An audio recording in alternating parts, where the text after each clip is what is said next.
orang berpikir ngapain masuk Islamic school, ngapain masuk pesantren, tidak mau anaknya jadi kiai. Kemarin penerimaan TNI masuk WA Ustadz Abdul Somad, kalau ada santri yang hafal Quran, sekarang ada jalur khusus, kalau dia hafal Quran dia bisa lulus dengan mudah dengan cukup syarat badan sehat. Dan viral video Jenderal Angkatan Laut mengetes penerimaan baru, ternyata penghafal Quran ada skala prioritas. Rektor Universitas Islam Indonesia Yogyakarta langsung ngomong ke saya, Ustadz Abdul Somad penghafal Quran santri paling banyak di kampus ini di Fakultas Kedokteran, karena dokter-dokter dapat beasiswa full gratis tambah uang saku dengan syarat hafal Quran. Artinya apa? Bagaimana kami para pemuda Islam saat ini menjadi pemuda seperti Muhammad Al-Fatih yang mewujudkan ramalan Nabi menaklukkan Konstantinopel. Kalian pemuda dari bumi Minangkabau tidak lagi memerdekakan Konstantinopel, tapi kalian akan memerdekakan Palestina dari jajahan Israel. Kalau salat subuhnya sudah seperti salat Jumat, tak lama lagi Palestina akan merdeka. Jangankan di masjid, di tanah lapang hujan lebat macam ini ramainya, apalagi di masjid salat subuh besok. Betul? Cek besok masjid-masjid apa. 3 syaratnya anak muda Pariaman, anak muda Minangkabau yang akan memerdekakan Palestina. Pertama, akidahnya benar. Yang kedua, ibadahnya baik. Yang ketiga, akhlakul karimah. Pertama, akidah benar. Kedua, ibadah baik. Ketiga, akhlakul karimah. Kalau tiga-tiga itu ada, insya Allah mereka akan menjadi Muhammad Al-Fatih. Makanya kata Syekh Muhammad At-Mutawalli Asy-Sya'rawi, sehebat-hebat yang bisa dilakukan musuhmu adalah hanya menepati takdir Allah. Sehebat-hebat yang dilakukan musuhmu adalah menepati takdir Allah. Kalau tidak kata Allah, maka tidak. Saya masih bingung Pak Ustaz. Masa perbuatan mereka itu adalah takdir Allah, ketetapan Allah SWT? Tidak ada daun yang jatuh, tidak ada ranting yang patah, tidak ada yang mati, tidak ada yang tersakiti, tidak ada satupun yang terjadi di luar dari kuasa Allah. Siapa yang mengatakan bahwa itu di luar kuasa Allah, berarti rusak tauhidnya, rusak akidahnya kepada Allah Subhanahu wa ta'ala. Jadi kalau kita kena, berarti itu juga adalah ujian, dan yang diinginkan Allah dari ujian itu adalah ridha. Ridha menerima ketetapan Allah. Saya ingin bertanya Ustaz, nanti setelah kita berada di surga, lalu apa yang akan kita lakukan di sana selamanya? Bingung pula dia masuk surga.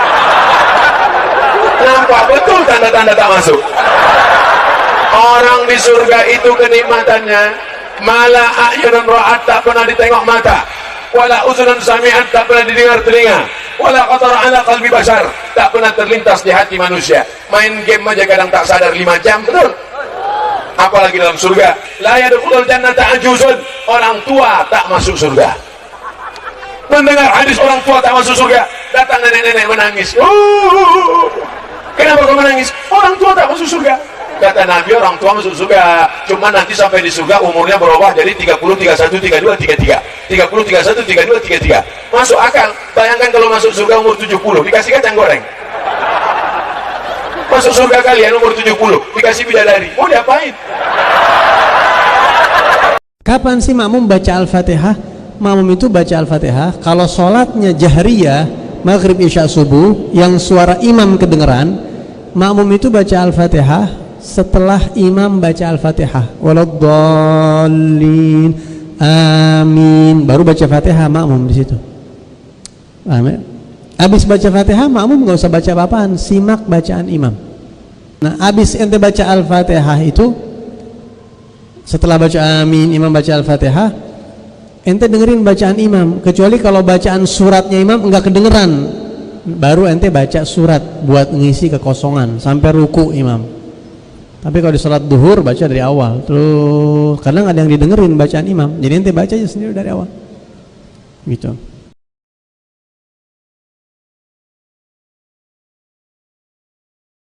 Antum berpegang teguh di atas akidah yang benar, tauhid, tuntunan Nabi SAW. Lalu ada orang yang nyinyir, antum dibully segala macam. Apa susahnya Allah kutuk mereka? Gampang. Allah buat mereka jadi kodok, kan gampang. Tapi bukan begitu aturan, walakin liyabluwa ba'dakum bi ba'd. Tapi Allah ingin menguji kalian melalui mereka. Itu intinya. Jadi ketika kita hijrah ada kendala di keluarga, Allah mau menguji Anda melalui istri Anda.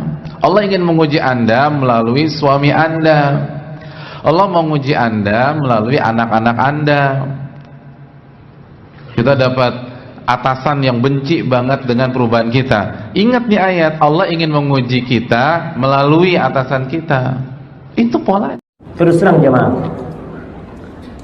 kita nggak tahu dengan yang baik buat kita, tapi kita tahu dengan nafsu yang selalu membisikkan kepada kita kalau dia dan dia. Kau tuh perempuan yang 7 tahun, kau nanti kalau kau diterima dapat sepekan biasa aja kau. 7 tahun, bayangkan ya. Seminggu nikah, dilihatin bininya, aduh, biasa-biasa aja ternyata dia. Nah, jemaah. Karena memang Ibn Muflih menceritakan bahwasanya kenapa orang itu melihat sesuatu yang belum dimiliki lebih indah daripada wujud sebenarnya, karena dia belum memiliki. Ketika dimiliki, dia kembali kepada wujud aslinya. Jamaah, ini kan pandangan, artinya kita memandang. Antum kepingin motor, kepingin mobil. Maka sangat salah jika ada orang sekarang mau nikah tapi nggak mau mengerjakan pekerjaan rumah tangga. Ya, bahkan sebagian mereka seperti tidak siap untuk mengerjakan pekerjaan rumah tangga. Tidak boleh wanita seperti itu. Ketika engkau telah mengatakan saya menikah dan siap punya anak, berarti engkau siap mengerjakan pekerjaan rumah tangga. Siap letih mengurus anak, siap letih membersihkan rumah, siap letih untuk mengerjakan pekerjaan-pekerjaan yang menjadi tanggung jawab seorang wanita. Terkadang seorang ketika menggunakan atau dia menggunakan pelayan dalam kehidupannya menyebabkan dia menjadi orang lebih malas. Karena merasa sudah punya pelayan sehingga dia hanya tidur di kasurnya, nggak mau melakukan apa-apa. Padahal itu tidak baik buat diri dia dan kesehatannya. Manusia itu butuh pergerakan. Manusia itu butuh dia melakukan sesuatu. Pelayan itu hanya membantu, bukan menyebabkan kita menjadi orang yang malas, tidak mau bergerak, bahkan menjadi orang yang lemah. Itu yang memotong-motong video pendek, yang memotong tanya jawab. Jadi kebanyakan jamaah itu menonton ceramah saya itu yang pendek-pendek, pengakuan mereka.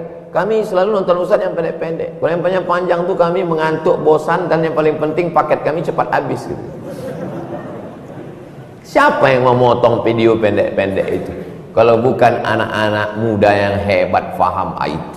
Dipotongnya 1 menit, dimasukkannya ke Instagram. Potongnya 1 menit, diuploadnya di channel dia.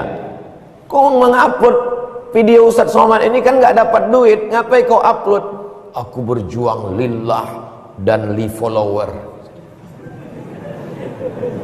Dia mau nambah subscriber, diseling-selinginya dengan update Ustaz Abdul Somad. Dua-dua dia dapat, ilmunya dapat, dakwahnya dapat. Ketika melihat wajah di cermin, apa doa kita? Allahumma kama hasanta khalqi fahassin khuluqi. Sebagaimana materialku sudah kau perbaiki, maka perbaiki pula spiritual. Allahumma kama hasanta khalqi, sudah perbaiki wajahku, tak ada wajah. Laqad khalaqanal insana fi ahsani taqwim. Kami ciptakan manusia seganteng-ganteng, sebagus-bagus ciptaan. Gajah badannya besar tapi hidung terlalu panjang.